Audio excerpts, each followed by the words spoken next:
Friends, we can all see that many white bloggers have millions of followers. Please support me too because my followers are still few. Black bloggers also deserve to be famous. My friends, let's unite and lift each other up. Please press subscribe button and like. The crystal chandeliers cast elegant shadows across the grand ballroom, illuminating the faces of the elite gathered for the charity gala. Isabella Thompson adjusted her diamond bracelet nervously, hoping she had enjoyed the meal. At 24, she had attended countless charity events, but tonight felt different somehow.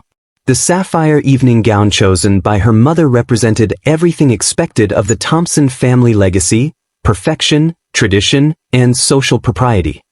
Isabella, darling, the Harringtons are inquiring about your engagement to Jonathan, her mother whispered, gliding over with practiced grace.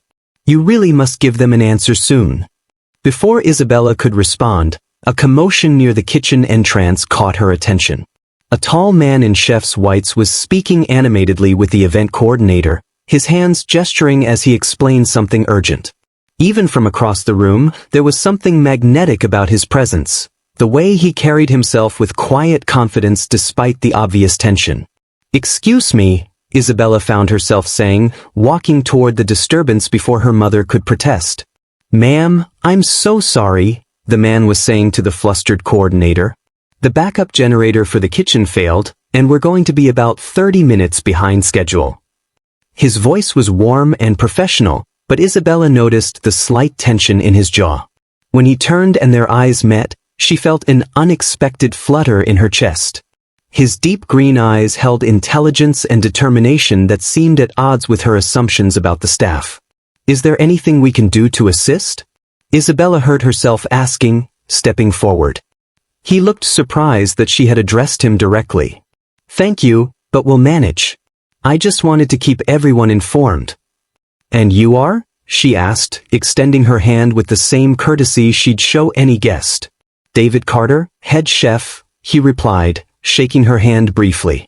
His grip was firm, honest. "I apologize for the inconvenience, Miss Thompson." Isabella Thompson. She noticed he didn't flinch at her family name like most people did. "It's no inconvenience at all." For a moment, they stood there in a bubble of unexpected connection while the gala continued around them. Something in his eyes made her forget about proper social boundaries, about the carefully constructed world she inhabited. "I should get back," David said finally, but he hesitated. "It was nice meeting you, Miss Thompson." As he walked away, Isabella found herself staring after him, a strange warmth spreading through her chest. She had never felt such an immediate connection to someone so different from her world. "Isabella." Her mother's sharp voice cut through her thoughts. "What on earth are you doing talking to the kitchen staff?" But Isabella barely heard her, still thinking about those intelligent green eyes and wondering why a simple handshake had felt like the most real moment of her entire evening. 3 days later, Isabella sat in her family's rose garden, supposedly reading charity proposals, but her mind kept drifting back to David. She had tried to dismiss the encounter, but something about their interaction lingered in her thoughts. "Darling, you seem distracted," her grandmother, Margaret Thompson, observed as she joined Isabella for their weekly tea. At 75, Margaret was the family matriarch, a woman whose opinions carried the weight of generations. "I'm fine, grandmother, just thinking about the foundation work," Isabella replied, forcing a smile. Margaret studied her carefully. "Your mother mentioned you spoke with some of the staff at the gala. That was kind of you, dear. But remember, there are appropriate boundaries. We're philanthropists, not friends with the help." Isabella felt a flash of irritation. He wasn't just help, grandmother. He was a professional chef running a complex operation. "Of course, dear, but you understand what I mean. A Thompson woman needs a partner who can match her station. Someone like Jonathan Harrington, good family, proper education, shared values. Love grows from compatibility and common ground." "But what if love comes from somewhere unexpected?" Isabella asked quietly. Margaret's eyebrows rose. "Isabella, dear, romance novels might suggest otherwise, but real love, lasting love, comes from similarity. Shared backgrounds, values, social circles.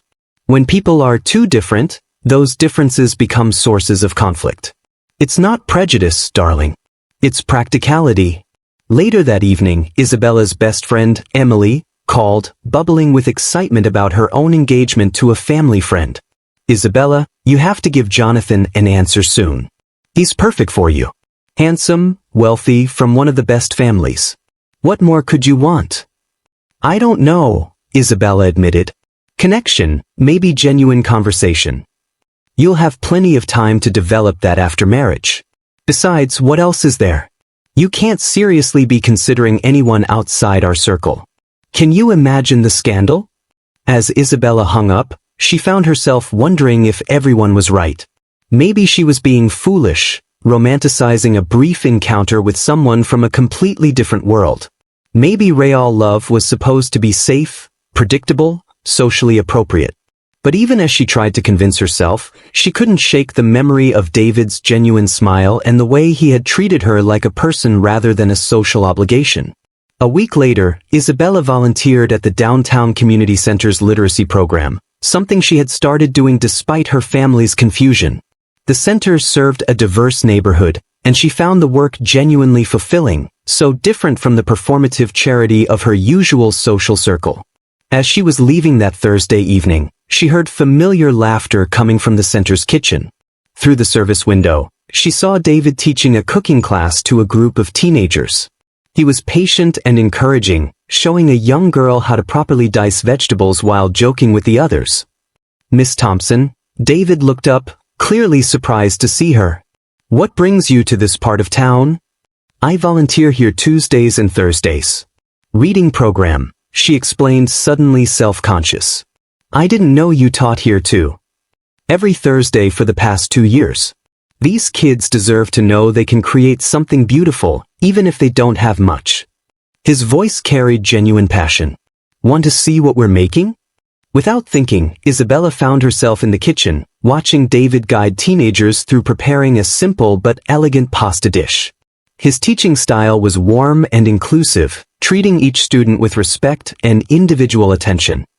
Mr. Carter makes the best garlic bread in the whole world, announced Mia, a 15-year-old with bright eyes and a fierce smile. He taught me how to make it for my little brother.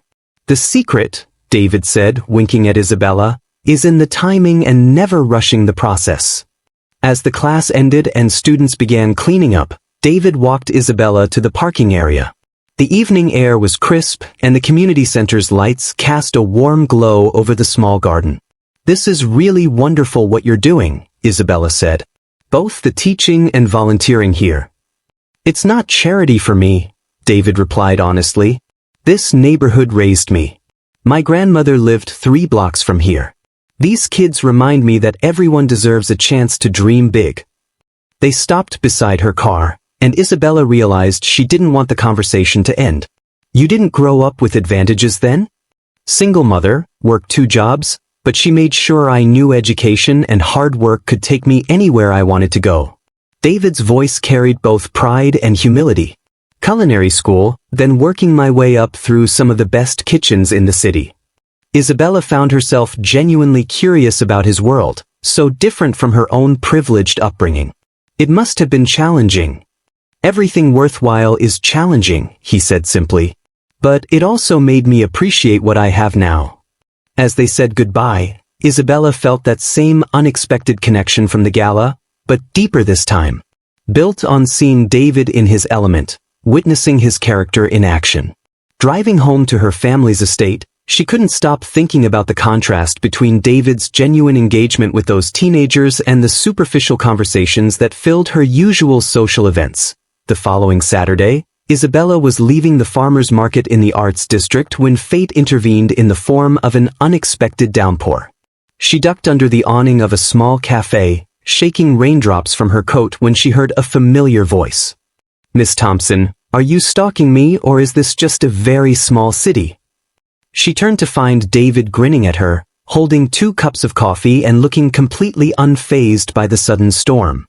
I could ask you the same question, she replied, surprised by how natural it felt to banter with him. Though I suppose you have a better excuse. You're probably here on legitimate coffee business. Actually, this is my Saturday ritual. Best coffee in the city, and they source from fair trade farms. He held up one of the cups. I got an extra by accident. Want it? Looks like we might be stuck here for a few minutes. They settled at a small table near the window, watching the rain create rivers in the street outside. Isabella had never sat in such a casual cafe, and certainly never with someone like David, but it felt surprisingly comfortable. So, tell me about these Saturday rituals, she said, wrapping her hands around the warm mug. Farmer's market for fresh ingredients, then coffee here while I plan menus for the week. Sometimes I people watch and wonder about their stories. His eyes crinkled with amusement. What about you? I'm guessing farmers' markets aren't typical Thompson family territory. You'd be right. I started coming here a few months ago. Everything feels more real somehow. The people, the conversations, the connections. Isabella surprised herself with her honesty. My usual world can feel very artificial. Artificial how? David asked, and she noticed he really seemed to want to know, not just making polite conversation. Everything's predetermined. Where I go, who I talk to, even who I'm supposed to marry. Sometimes I feel like I'm living someone else's life. The words tumbled out before she could stop them. Who are you supposed to marry? He asked quietly. Jonathan Harrington. Good family, appropriate background, shared social circle. Everyone thinks we're perfect for each other. And what do you think? Isabella looked into David's deep green eyes and felt something shift inside her chest. I think I've never had a conversation with Jonathan that felt as natural as this one. Thunder rolled overhead, and they both glanced outside at the intensifying storm. When their eyes met again, the air between them seemed charged with more than just electricity from the weather. Isabella, David said, his voice softer now. Can I ask you something? Of course. What do you want?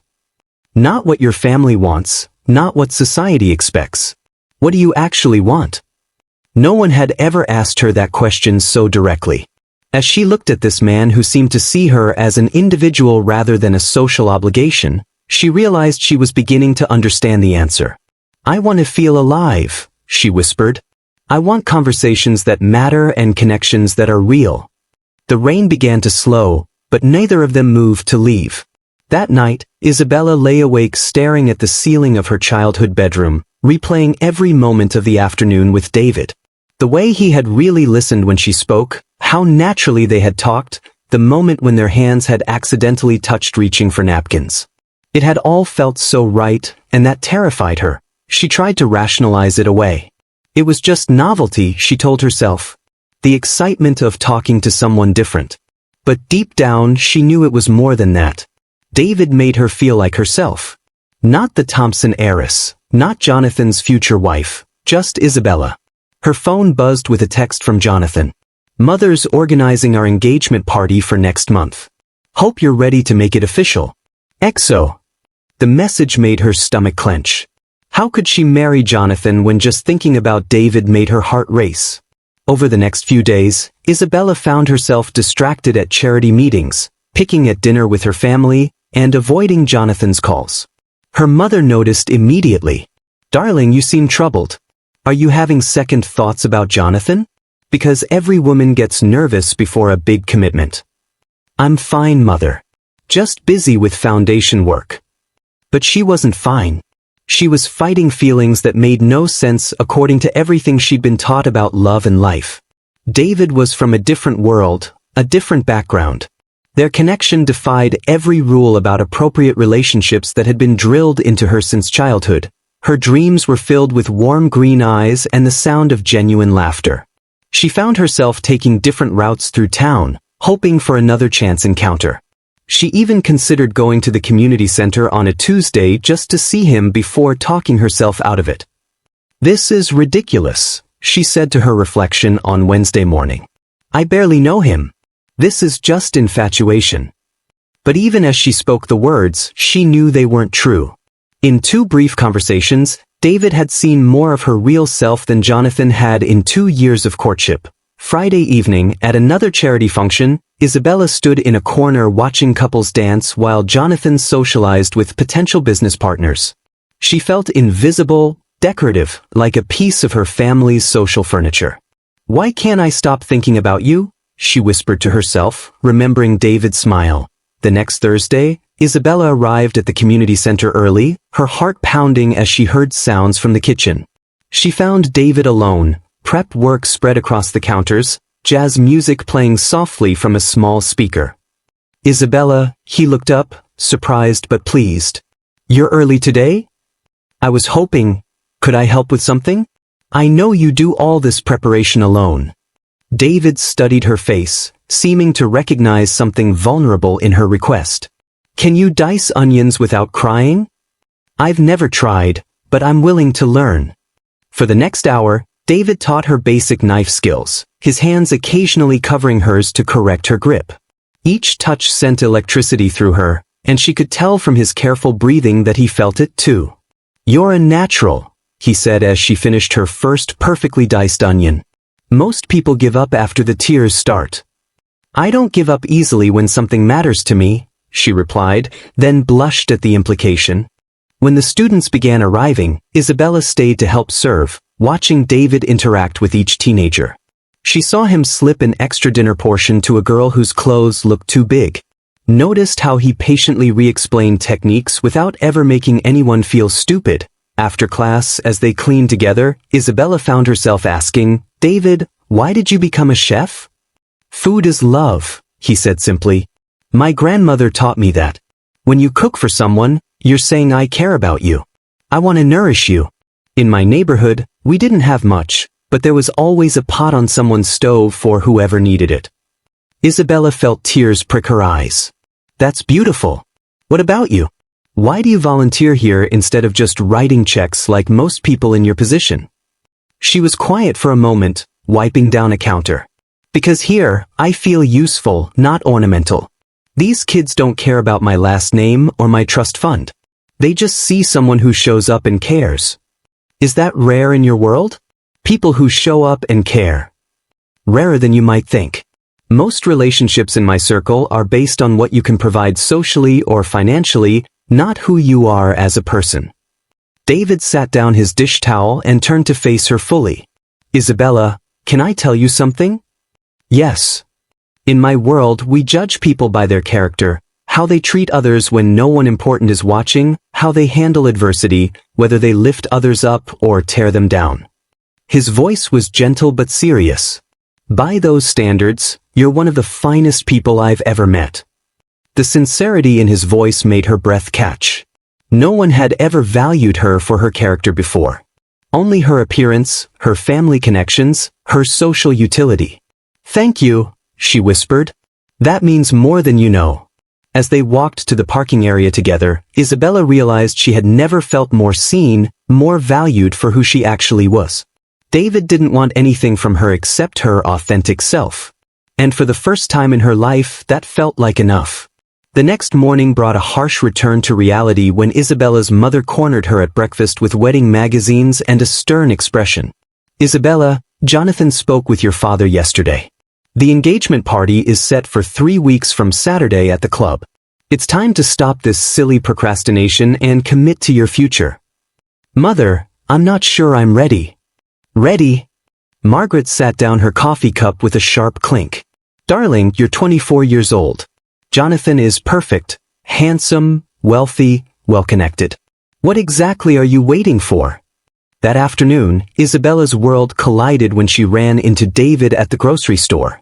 They were standing in the produce section discussing the best way to select avocados when she heard a familiar voice behind her. "Isabella, what on earth are you doing here?" She turned to see Emily approaching with obvious confusion, her eyes immediately noting David standing beside Isabella.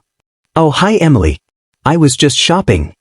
Isabella felt heat rise in her cheeks. Emily's gaze moved between them, taking in the easy familiarity of their body language. "And you are?" she asked David with barely concealed coldness. "David Carter," he replied politely, extending his hand. Emily shook it briefly, her expression clearly indicating she found the interaction inappropriate. "Emily Johnson, Isabella's dear friend," she replied, emphasizing the Johnson name, watching for David's reaction. "How do you two know each other?" We volunteer at the same community center, Isabella answered quickly. How charitable of you both. Emily's tone could have frosted glass. Isabella, don't forget we have the engagement party planning session tomorrow. Jonathan is so excited. After Emily left, the easy atmosphere between Isabella and David had shifted. They finished their shopping in relative silence, the weight of social expectations hanging between them. Isabella, David said as they reached their cars. I don't want to cause problems for you. You're not causing problems, she said. But her voice lacked conviction. Your friend made it pretty clear what she thinks about us talking. His smile was sad. And she mentioned an engagement party. Isabella felt tears threatening. David, it's complicated. I understand. Complicated, he said gently. I also understand when someone lives in a world where being seen with me could hurt them. It's not about you specifically, Isabella said desperately. It's about their expectations, their rules. I know, and I care about you too much to put you in a position where you have to choose between me and everything you've ever known.